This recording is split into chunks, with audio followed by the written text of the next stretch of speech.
துக்கம் வரும்பொழுது கர்த்தர் சொல்லுகிறா, சில காரியம் நீ சாக்ரிஃபைஸ் பண்ணும் பொழுது, ஆமென், சிலதை விட்டுடுனா விட்டுடும், விட முடியல அது நீ விட்டு தள்ளு, அது எனக்கு பலி கொடுத்துரு. உன் மேன்மைகள், உன் ஜெபங்கள், உன் விசுவாசம், கிருபை எல்லாம் எனக்கு கொடுத்துடான்னு கேட்பான். நீ நேசித்ததை கொடுத்துரு. அப்படி கேட்கும் பொழுது கொஞ்சம் கஷ்டமா இருக்கும். ஆனால் வேதம் சொல்லுகிறது, அவன் ஏறினான். மலைக்கு யாரும் அவளை ஈஸியா ஏற முடியாதுங்க, பலனே இல்லைங்க, வயதானவன் கூட. அவன் முயற்சி எடுத்தான். ஆனா சொல்ல, மோரியா மலைக்கு போ, நான் குறித்த இடத்துல பலியிடு. ஆமென். அப்போ நல்ல புரிந்து இந்த வார்த்தையை, சகேவு ஒரு ஞானம் வருது, இயேசு இந்த பக்கம் தான் வருவாரு, இந்த மரத்தை தாண்டி தான் போவார், அவர் குறித்த நேரத்தில் நிக்கிறான் பாருங்க, வகையறிகிறான். ஹல்லேலூயா. ஆபிரகாமும் குறைவுள்ளவன் தான், பிள்ளையற்றவன், சந்ததி இல்லை. இஸ்மாவேல் உண்டு, ஆனால் உடன்படிக்கை பிள்ளை இல்லை பாருங்க.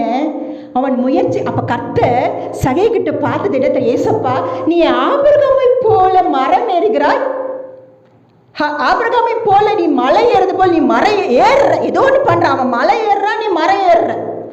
ஏறுகிற முயற்சி உனக்குள் இருக்கும் பொழுது உன் வீட்டுக்கு ரட்சிப்பு வந்தது. இழந்து போனதை தேடும் ரட்சிக்கும் மனுஷகுமார் வந்தார். நீயும் ஆபிரகாம். ஆதலால் என் மக்களே முயற்சி எடுங்க, ஜெபம் பண்ணணும் என்று முயற்சி எடுங்க. ஆமென். கர்த்தருக்காக வாழணும் முயற்சி எடுங்க. சொல்லிக்கொண்டு போவது அல்ல. ஹல்லேலூயா. ஆண்டவர் சொன்னார், அப்பா சீக்கிரமா இறங்குப்பா. அப்பா எவ்வளவு பெரிய வார்த்தை, இறங்கிடுப்பா, நான் உன் கூட இங்கே நிற்கிறேன், இறங்குப்பா, என்னோட நீ மேலே வருவாய்ப்பா. ஹல்லேலூயா. சில காரியங்கள் பாருங்க, நீ இறங்கு.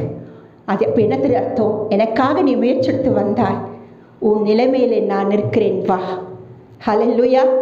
ஹல்லேலூயா. வா, உன் நிலைமையில் நான் வந்து நிற்கிறேன். இதாங்க கிருபை. ஆபிரகாம் ஒரு பிதாவை போல, நம்மளுடைய பரம பிதாவை போல தம் ஒரே குமாரனை கொடுக்கும்படி அவன் இறங்கினான். ஹல்லேலூயா.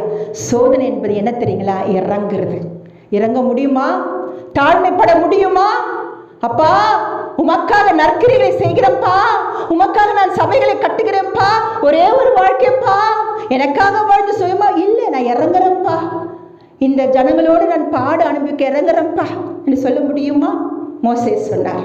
ஹல்லேலூயா. எகிப்தின் மேன்மை வேண்டாம்ப்பா, என் ஜனங்களோடு பாடுகளை அனுபவிக்கிறேன், இப்படி நீங்கள் சொல்லிடுங்க. நீங்கள் ஆபிரகாமுடைய பிள்ளை. அது மட்டும் இல்லைங்க, நீங்கள் எந்த நிலைமையில் இருந்தாலும், தாழ்ந்திருந்தாலும், வறுமை இருந்தாலும், பட்டினியோ பசியோ உபத்திரம் எந்த நிலையில் அவர் இறங்கி வந்துடுவார். முயற்சி மட்டும் எடுத்துருங்க, அவர் பயிற்சி கொடுப்பார். ஆமென்.